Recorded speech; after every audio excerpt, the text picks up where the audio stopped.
Hey guys, I was just reminded of another one of these things, when we talk about Israel and people denying Jewish, history and all this kind of thing.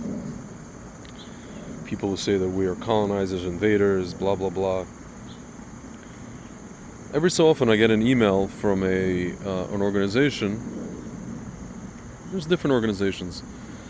And they basically say, we have this campaign where you can donate whatever amount of money you want, small amount, large amount, doesn't matter. And we will pray for you at a particular holy location in the land of Israel. Usually when they send these emails, it's one location or two locations, right? Usually it's like a place like Tzfat, right? Or some people call it Safed, Tzfat, right? Where we have a lot of our rabbis from this Talmud that everybody loves, that our enemies like to cite, kind of out of context or just falsely. The rabbis who lived in like the Middle Ages and even before that, who were buried in a place called Tzfat and also buried in a place called Meron. So these organizations say, listen, we're going to pray for you, for you to find your your spouse, for you to have health and parnasah, income, whatever it is, right? Whatever you want, whatever you need. Today, guys, I got an email where they said they're gonna pray at like 10 different locations. Folks, if you go around to these locations, you will realize that the entirety of Israel is full of graves of holy men and women. But if you want to talk about people who actually, how should I put this? People who wrote, sages, right? Rabbis, sages, who wrote books, right? It's not like, we have like, for example, graves of where we say that this is the grave of Yosef, right? In Shechem, or we say that this is the grave of Rachel, the tomb of Rachel, or the tomb of this biblical figure, right? So, folks, listen. These are the locations that are marked as the sites where we designate to be their graves. Some of them are the actual graves. Some of them are nearby an area where the actual grave is, right? But folks, the places that I'm talking about are actual corroborated graves of the people who lived in Israel, the rabbis who lived in Israel in the Middle Ages. In, I don't know, let's say 1200, 1300, 1400, 1500, even before that, folks. Okay? And it's all over Israel, guys. It's all over Israel. It's not just in the north. We say a lot of the rabbis from the Talmud, for example, are buried in the north. They're buried in what's called the Galilee, right?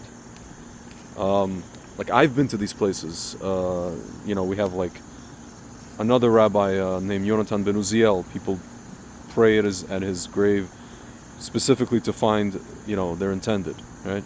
Because there's a whole thing. He never got married, and there's all this kind of stuff. There's a whole legend about him. There's a bunch of places there, folks, of rabbis from like the 600s, the 500s, but even in contemporary history, guys. If you're talking about 1400s, 1500s, 1600s, there's a rabbi who I prayed at his grave. It's literally next to like a park in Jerusalem. I think he's from like the 1800s, 1700s. Folks, why am I telling you about graves of tzaddikim in Israel? Why? The point is, guys, the land of Israel is central to us. It's central to the Jewish people. It's central to the Torah. We didn't just arrive in Israel in 1948. We were there way, way, way before that. If you want to say the majority of the land of Israel was not populated by Jews in, all these 1900 years, you would be correct, because there's something called galut, exile, right? There's something called not being allowed to be there. There's something called being kicked out all over the world. Folks, when an anti-Semite comes and says, oh, you guys were kicked out and you lost, whatever, you guys were kicked out, basically, right? You lost your inheritance. Folks, it's not that we lost our inheritance. The fact that we were kicked out corroborates the Torah. Because the Torah actually tells us, if we do this and this and this and this, Hashem says to us, if you do this and this and this and this, I'm going to kick you out of your land. And then, there's going to be people there that live in there instead of you, and they're going to defile the land and all this kind of thing. They're going to, they're going to pester you, they're going to harass you, they're going to chase you around. You're going to be all over the world, you're going to be chased around the world. Folks, the Torah tells us that's what's going to happen. And actually, that's what happened, right? And then, after a certain amount of time, yes, actually it was like 1800 years, that's it. It was lifted, right? Literally, the curse was lifted. Hashem started allowing us to come back to the land en masse, to quote, go up like a wall, right? In the 1800s. But even before that, folks, we had rabbis constantly traveling to Israel. Rabbis who lived in Israel, who studied in Israel, who were buried in Israel. The whole thing revolves around Israel. Like I said yesterday, guys, you cannot go, people who pray 3 times a day, rebuild Jerusalem, rebuild like a broken record, rebuild Jerusalem, come back to Jerusalem, have our Sanhedrin, our holy men, establish judges, like this week's Parsha, right? Establish the judges like as in the previous times, as in former times, over and over and over again. Whenever we eat bread with a meal, afterwards we say, blessed are you, God, who blesses, Jerusalem. Folks, this is like it's central to our entire existence as a people, right?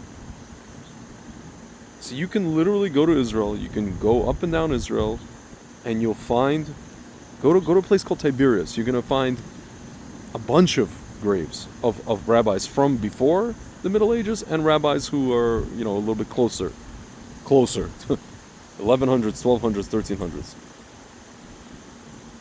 1300s. Maimonides, Nachmanides, Ramban. Folks, we have a synagogue in the old city of Jerusalem, which was rebuilt. It's literally called the Ramban synagogue, I think in the 1300s, and then destroyed again by and then Jordanians occupied that area, and then they destroyed it during the I think it was the 48 war.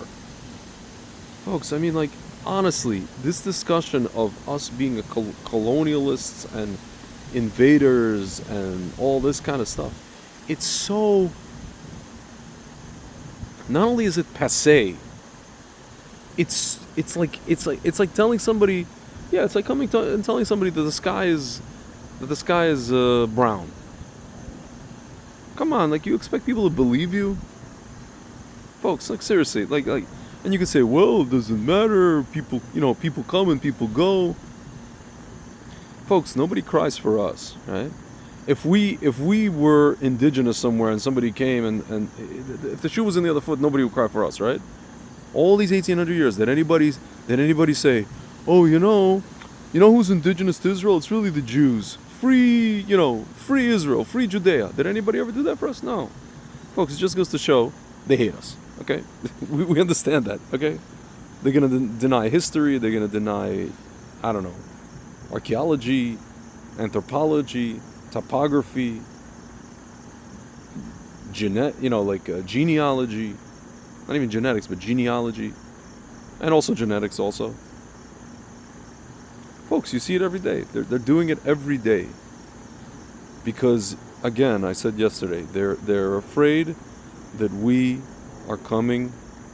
been coming back to the land. They're afraid of what it all means. And what it means is that, well, if you're a Muslim, your whole thing is negated. In terms of very specific theology that you have about the Jewish people, about the land of Israel, about this and that and the other, your theology, this is a theological problem, folks. It's not a political land problem or colonialism problem. It's a theological problem, folks. The people who are the wokes, the idiots, they don't understand that. They think it's just, their professors taught them everything, they're looking at everything through the lens of power and colonialism and occupier and occupied and, who's the occupier, who's the occupied and all that kind of stuff, right? That's their lens. That's the broken lens they're looking at everything through, right? They don't understand, folks, that there's a group of people that have a certain theology. Reality on the ground has negated it. Not only has it negated their theology, it has proven the Torah correct. Folks, even the fact that they're going against us and saying, that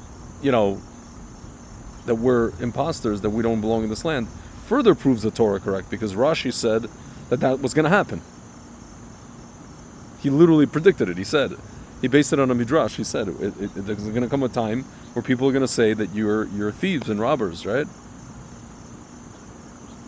And that's why the Torah started with the creation of the world, right? Literally the creation of dirt, because Hashem made dirt, and he can give whatever piece of dirt to whoever he wants, right? Folks, just step foot in Israel, drive around, go to all these kevers. It doesn't matter, again, it doesn't matter if it's the year 600, so a thing from the year 600, a thing from the year 1600, 1700, 1800. I mean, it's so obvious. Folks, it's so obvious. And you want to say, oh, well, those people weren't like political Zionists, blah, blah, blah. Folks, these people believed Israel was central to what they believed. They got on horse and buggy and they traveled through the Ottoman Empire, through what today is Turkey, and risked their lives just to get to Israel. And then when they got to Israel, sometimes there's stories of some of these rabbis, like the Ramchal, I think it was, if I'm not mistaken, Rabbi Moshe Chaim Luzzatto, who was at first chased all around Italy for his writings, right? Because of his writings. That's a whole other story. And then he got to Israel, and then he was, I believe he was killed by an Arab. I don't know if it was him or somebody else. Basically, but trampled by the horse of an Arab, my friends.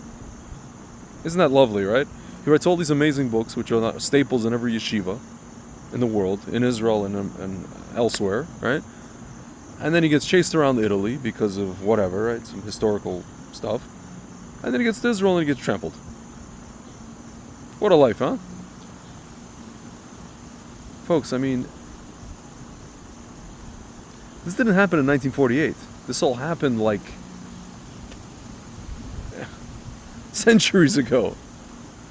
Centuries ago. Like, you're talking about, actually in this particular case, it was the late 1600s or early 1700s. My friends, I mean, it's just enough. And you guys might be saying, Tzvi, but why you know that the people that are, against us not going to care what you're saying. I'm not talking to them. I'm talking to you. I'm talking to you, right? Because I want you to know, because some of you don't know, or you kind of know, but you don't really care, that the state of Israel literally was not founded in 1948. I'm going to say it again. The country of Israel was not founded. The country of Israel was not founded in 1948. There was some kind of declaration by someone after a war, and they said officially, and then it was recognized by the UN, this thing called the UN, which obviously we see is a literally a bullshit organization, right? Folks, we didn't just land from Mars, okay, on spaceships in 1948. We were always there. It was always central to everything we're doing. If you're doing a Passover Seder, I always joke, they showed the pictures of Obama doing a Passover Seder. What was he saying at the end? Right? What was he saying at the end? What were they saying at the end? I don't know. Was he muttering under his breath next year in Cairo or what? Folks, I mean, it's inescapable. Anybody who tells you otherwise, he hates us. That person hates us. Okay. He doesn't want to accept the truth, or he doesn't care about the Torah. He doesn't care about Hashem. Okay, folks, I'm not talking to those people. In fact, I don't really even care what they think. To me, they're nothing. It's like demons, like the all those ghosts from Ghostbusters, the ones that escape and they're just like flying around. Folks, do I care about their opinion? I don't think so. Anyway, guys, I think, I mentioned a lot of the stuff in previous videos, but I just wanted to reiterate this. And I'll finish with this, guys. I found a photo, speaking of kevers. In 2019, I went on an organized tour to the graves of, or the places that are designated as the graves of Joshua and Caleb. Yoshua ben Nun and Caleb ben Yefuna. These are the two spies that came back with a good report. These graves are in a little town just outside of Ariel in Samaria called Kifel Haris. I call it an occupation town. It's an Arab town. You have to go there with armed, protection. We went there with like these young 19-year-old kids, soldiers. Some of them were girls. I went inside both kevers, right? The kever of Joshua is very, kind of like well kept and well lit area. Folks, and then you go to the kever and you go to the grave of Caleb. It's kind of off to the side. You walk inside, and I'll post pictures. I'll post the link to the photos. You walk inside, and guys, honestly, it smelled like urine. And on the walls, there's graffiti. Arabs go in there sometimes at night. Kids. I took the photo that I took. There was a swastika, right? And then it just said in Arabic something like "Down with Israel," essentially, right? Or DEATH to Israel. My friends,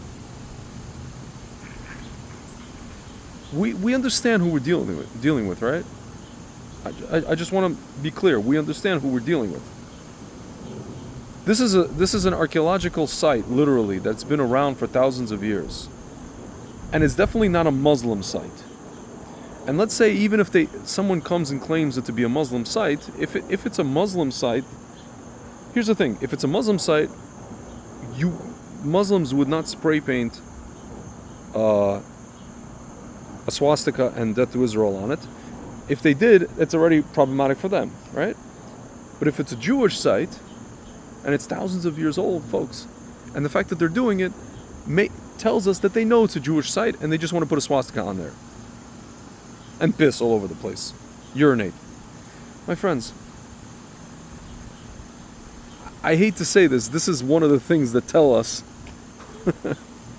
that this is our land. And that's our spot. That spot that I just mentioned. And there's other spots like it, right? That are not urinated on. That have been desecrated also. My friends, we understand. We understand it. The Lubavitcher Rebbe never came to Israel, never stepped foot in Israel. But he had a lot to say about Israel, folks. And a lot to say about topography and geography and geopolitics. He spoke to every leader Israel ever had. And every person who aspired to be leader and never became. And every person who was the leader and made mistakes and whatever, right? He spoke to all of them, folks. They came to all of him. Why? He never stepped foot in Israel. Guys, because our whole thing revolves around that place. Around that land. And everybody knows it. And the people who say it doesn't know that they are lying. Because it flies in the face of what they want, which is, I don't even know what. They want to be the ones, right? But they're not the ones. Anyway, my friends, I'm belaboring the point as usual, and so yeah, I mean, it's just amazing. By the way, guys, if you do want somebody to daven for you, There's two organizations. One is called Kupat Ha'ir. Just type it in, Kupat. By the way, they're not paying me for this. I'm just, if you want. Kupat, and then Hair, and another organization called Yad Le'akim, who do amazing work, by the way. YAD, and then LACHIM. Not L'chaim, but Le'achim. Hand of the brothers. Yad Le'akim. Yeah, and you can give whatever you want, and they'll pray for you at these places. Some of these kevers that are 1,000, 1,500 years old. Amazing, guys. All right. Anyway, Shabbat Shalom, and some interesting news next week, B'ezrat Hashem.